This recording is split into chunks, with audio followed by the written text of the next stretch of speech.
past few months, the World Gold Council has held a series of discussions with European policymakers, academics and think tanks. The purpose of those discussions has been to ascertain whether gold could play a partial solution to the European sovereign debt crisis. The World Gold Council has commissioned leading economist Professor Belka to assess the pros and cons of a gold-backed bond.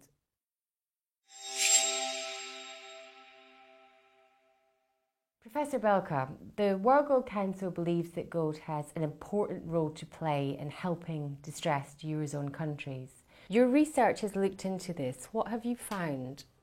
So I found that gold-backed bonds contributed significantly to an alleviation of countries which are under financial distress, in the sense that they do not touch upon the balance sheet because there's enough gold available in the balance sheets of the national central banks.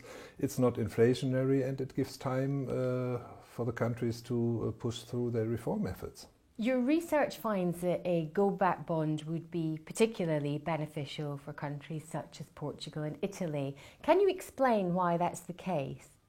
These countries hold significant gold reserves in terms of their 2-year refinancing needs.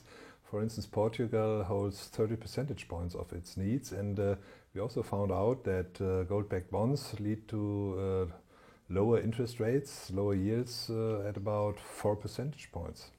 There are clearly important legal hurdles that need to be considered. Do you think those can be overcome? Like every solution which we observe right now in the euro area and which have been tried now, this is no surprise that we see some legal hurdles there. And anyway, I'm quite sure that they can be solved. But one main problem has to be overcome, that the reserves in terms of gold are held by the central banks and not by governments. And whom we want to support are the governments.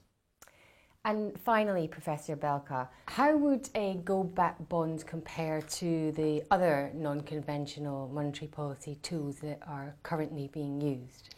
It would be much more transparent than the current unconventional monetary policies. In addition, it would enforce much more reforms than the OMTs, for instance. And finally, it would be much more attractive to investors. Thank you for your time, Professor Belka. A pleasure. So as we've heard, there are clearly important political and legal considerations that would need to be taken into account in issuing any gold-backed bond. However, gold has in the past been used as a source of collateral and has helped countries during periods of financial crisis.